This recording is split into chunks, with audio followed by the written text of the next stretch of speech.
Hey everybody, this is Vril. Welcome back to Extended Timeline New World Order. So in the last episode we had the USA going into northern Mexico. Once again they won that war. We actually had Mexico as well going into Panama, and Panama is down to just one province. We had Argentina take out Chile, and I don't think they took any of Paraguay. Yeah, they didn't, but Paraguay was allied with Chile in that war. We also had Russia, and they were actually currently in several wars, but they warred with Ghazi Kamuk, one of these break-off Caucasus nations here. Ghazi Kamuk was allied with Georgia and Iran, and that leads us to where we are now. We've got a Malayan change of government against Myanmar. The British and Philippines are allied with the Myanmar. We've got a Russian reconquest. This is a huge one, against Ukraine, Bulgaria, Greece, Poland, Hungary, Germany, Austria, Belarus, and Turkey. At the same time, we have a Turkish change of government in Iran. This is just change of government, never does anything. They're just going to take the land. So Turkey is allied with Ukraine. Saudi Arabia later joined this war, so very good for the Turks there, against Iran, Georgia, and Ghazi Kamuk as well, that alliance once again. So let's go ahead, get things going here. We'll be keeping an eye on these Russian wars, Turkish wars, and the Myanmar war as well. That one could end sooner than later, but we will keep an eye on it. Let me just head on over there while we can, before it does end. I think that Myanmar is about to take advantage, though. We've only got a 37k stack. I think Malaya is one of the top 10 armies of the world. So if they can border with India, who is a top 5 army, that could be interesting. They are not allies or anything. I think Malaya, okay, yeah, they do have allies in China. So actually Malaya could ally up with the Chinese and take back parts of India is what I'm thinking. So we've got Ukraine could come out quite good from this war if they beat the Russians here. Do have this Namibian Botswana war that I did not mention, but I think we've got other things to focus on. And like I was saying in the last episode, the Russians are the ones that actually declared this war, and I think they're a little bit crazy to have done so. Just there's like an onslaught. I mean, the Germans, very, very good army. Obviously, they haven't been in many wars, so that might affect their land tradition going forward, but at the same time, they have max manpower. The Russians have been in many wars, probably don't have max manpower. Same goes for Iran here. They backed up Ghazi Kamuk here. They're completely out of manpower, and I think the tide turner in this war is the Saudis joining. Saudis, I mean, they're not a huge army, but I guess they are losing right here. The Turks can join in. Yeah, I think they just did. Let's see, we've got in Georgia. Saudis are joining themselves, it looks like. I think the Saudis just won that battle, though. I think our war score, we've got something else. I thought, Mali and Mauritania war there. Okay. Yeah, this is not going well at all for the Russians. Let's see, who's sieging out. I mean, it's going to show everything that's sieged out is Ukraine. But yeah, Moscow has been sieged out, so it's the all-important province. We've got Poland, who actually gave back territory to Russia. When Belarus had taken over parts of Russia, they gave it back, and now the Polish not being too kind to the Russians and joining in that war against them. Turkish army, they're very lucky the Saudis are helping them because the Turks are up there in Russia fighting them. I guess they both have those quantity ideas, so they'll be pretty equal when the Russians face the Turks there. I think we're getting a little bit of slowdowns here. I mean, we've been so far pretty good through this series in terms of no slowdowns. Malaya's still going on. I was about to check on that. Turkish change of governments going positive now. Let's quickly look over in Malaya, see what's going on here. Malaya's got armies. Myanmar's 38k. I don't think the British may be able to do much. I'm going to slow this down to 2 speed because I'm getting some major slowdowns. All these units on the screen fighting each other into Russia and all that. we get any other... When I see these slowdowns, I start to think that there must be some other wars going on. We've got a Guinea-Bissau war against Guinea and Mauritania. Okay. So negative for the Russians here. We did look at the Russian leader and make sure that... see what his skill levels were. He was actually 5 in diplomacy, so he's going to have to pull one out of the bag to get something going good on this particular war, because it's not looking good for the Russians. Not looking good for the Iranians either. The Indians, they have a truce against Iran that's probably about to end, so I would see they might try to take advantage of the low manpower that the Iranians have. Well, it depends if that truce is... Let's see here. It is until 2033, so that won't be before then. The AI almost never breaks a truce timer, so... I mean, that stability loss that you get from that is just huge. And speaking of huge, we've got Ukraine... very, very large chunk of territory here. They've actually border with Georgia and Circassia.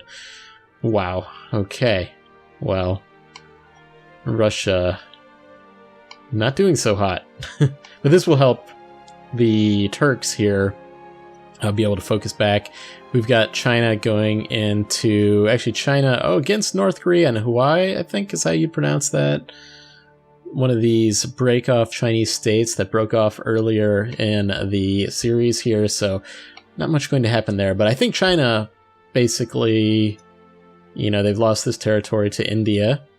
They need to gain some territory. I guess in the real world, North Korea, probably not a good place to get some development, but maybe in this world it is.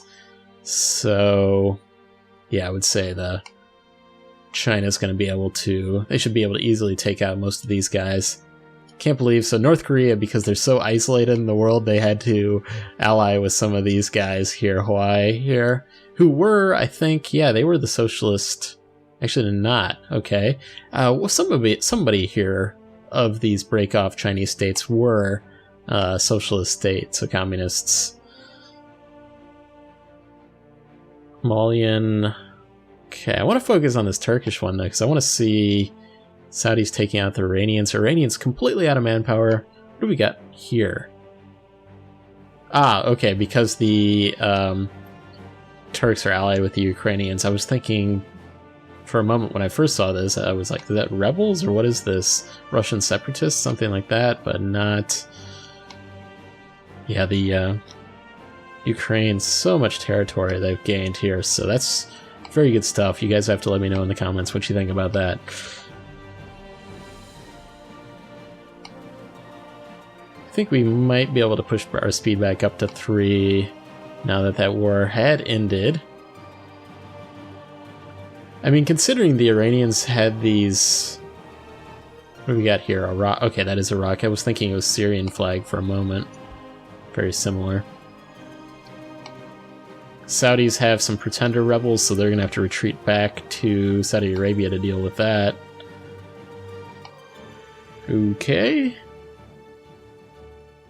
And nothing else firing off, but this Mali, Mauritania. Let's quickly look at that, because that's actually about to end. Yeah, Mauritania's not doing so hot these days. What else was here that we had? I don't even know where some of these are at. Guinea. See what's going on with Guinea here. If I can even find it on the map. There it is. Yeah, so they're facing it from all sides as well. Yeah, I don't know if I finished what I was about to say, but considering the Iranians' manpower, they've actually been able to get together a decent army to fight off the Turks here, so... Still got, I was going to say, got some Greek forces moving through Turkey. That's just them heading back. We have an Italian, Malayan punitive war. So Malaya, wow. This is Italy and so many countries. Let's pause for a moment here. So Malaya... at war with Myanmar and Philippines, is at war with basically the entire European Union minus Ukraine and Turkey, I would say. So, but that is on the other side of the world, so we'll see if that actually affects anything. We might be getting Malaya cut down to size. The European Union is kind of like the global police, it seems like here. Indian peasants are rising up. India's not doing anything. India is allied with Mongolia now, so we won't see them go in there.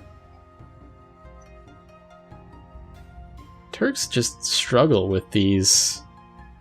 I guess the Turks are actually fighting the Saudi rebels over here as well, but yeah, they just struggle with these wars that they're going into. So yeah, the Malaya War is going negative now for Malaya, so we'll see what happens. These punitive wars, when they're on the other side of the world, oftentimes don't have much come of them, so with that said, and I said this actually either last episode or episode before, I thought the same thing with that Chinese punitive wars, but they actually did affect some of the outcomes here, so we'll see. If Malaya has a decent navy, they can prevent all of these European Union nations from arriving.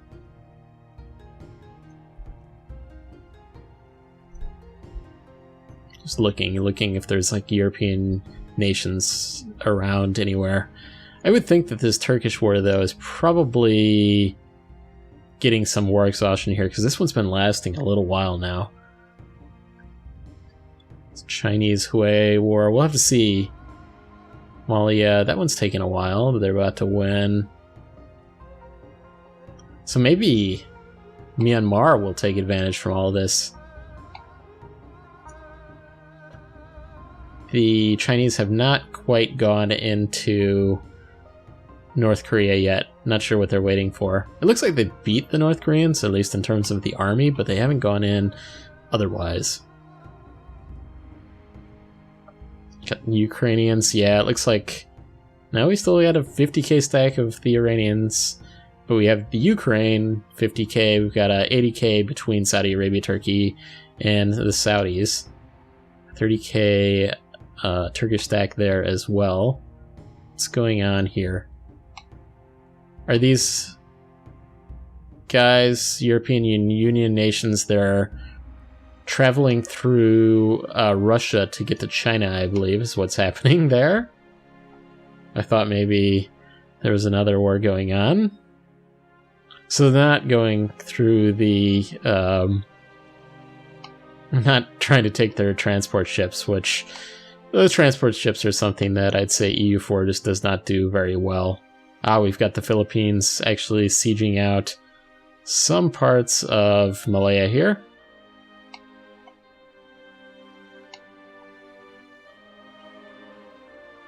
I thought for a moment that Taiwan might be part of some of these wars, but so far have not. What's actually going on with these Chinese? They are 100%. They've actually peaced out with North Korea independently, it looks like. Anything else? We've got Mexico probably trying to finish off Panama completely there. Not much to happen. Yeah, they're gonna finish that off immediately, it looks like. Okay, so we had the Turks. After all of that, they just took a few provinces from Iran. Can't see that the Indians, say, took some of Iran there. So yeah, it was a pretty brutal battle for the Turks here. They lost, I would guess, quite a bit of manpower. That took them a while to win that war. Something that should have totally been winnable. So we'll have a look and see if the Europeans arrive in China and in Malaya. Okay, yeah, we do have the Spanish have arrived in kind of mainland Malaya here. Yeah, it's too bad. The Malaya looks like its dreams of being the Oceania Empire are probably about to dissolve here very shortly. And maybe Myanmar will take their place, somebody else, we'll see. Philippines could, I suppose, but I don't know. I suspect what will happen is that this Malayan empire will basically break off and we'll get Malaysia back, we'll get Indonesia back, we might get like Singapore released, things like that. We'll see.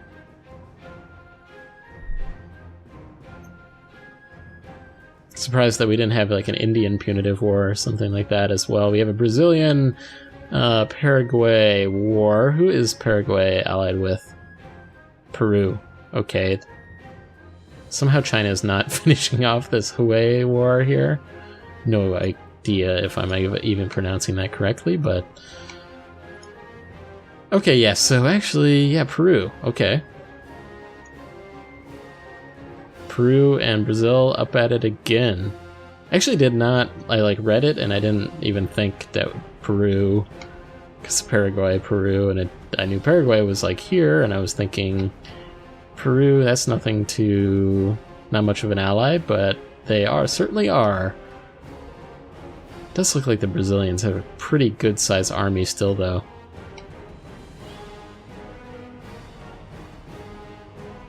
I would have to... Yeah, looks like Mexico completely took out Panama there.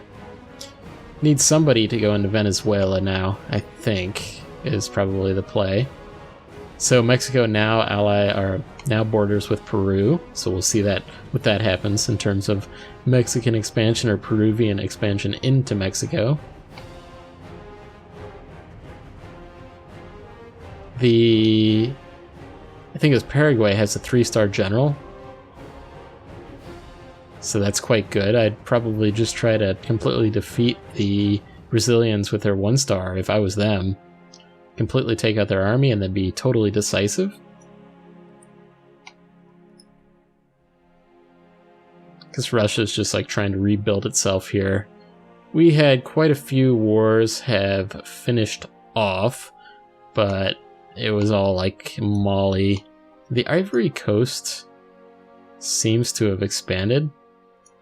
I think that Mauritania is completely gone.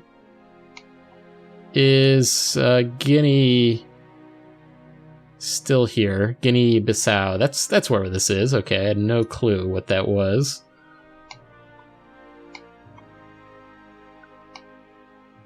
Wow, here's some mayhem in China. So what will happen here? This is just a mess. We've got like Spanish, we've got some Swedish, we've got Denmark. Oh, wow. Wow. China's just not doing so well in this particular series. I know that makes a lot of you guys happy, so that's a good thing. I'm glad you guys are enjoying it. We've even got Estonia, Macedonia, Slovenia. Of course, they won't change the government type. They won't change China to from a socialist state. But we'll see. I guess this is good for the Chinese-Hawaii nationalist war, that whole future of that. And Brazil looks like they're winning that war against Paraguay. That could be good for Brazil, because I wouldn't be surprised if they can decisively win this war against Paraguay, that they're going to get some territory back from Peru. We'll see if that's the case. It looks like Peru lost a battle, though, if you ask me. Whenever I see like scattered forces like that means two things. It's either they're building a bunch of mercenaries, which I suppose they could be doing here as well if they lost a battle, but yeah, that's never a good sign to me when I see that. Ah, here we go. We've got that's an interesting name, but we have Myanmar won this war against Malaya, and we got... What did we get here? A Johor, I have no clue what that is. Malacca. We've got Thailand, what we're calling Thai Malaya. They got some of their territory back. Obviously, Myanmar doesn't want to give some of the Thai territory back. Do we get... What do we got here? Didn't get Singapore. I don't think anything like that. I don't think the Philippines got much in that either. But yeah, so the war continues between the European Union and Malaya and China here. They're up to 50 war score. just a complete mess in China here, and I don't think China's going to win this one. Not that they're the main adversary here. North Korea's actually got a 29k stack here. What's South Korea? Very, very even with a 27k, and in terms of their techs, they are equal, so we'll see what happens. Qing here is just sitting here peacefully. I do wonder if they could... I don't think they have claims on anything, though. They've got a little bit. If they could get some territory back, they could... It'd be nice to see just, like, China completely split up into, like... Not just, like, these individual provinces, but, like, large chunks of, you know, like, Qing and different... Like, we had Wu earlier. That'd be cool. Yeah, the Spanish occupying these parts. And actually, it does look like we are out of time for this episode, so we'll continue these massive wars, Italian-Malayan punitive war, in the next episode. So I hope you guys enjoyed this one. If you did, please hit the like button. Really helps out the channel, and I'll see you guys next time.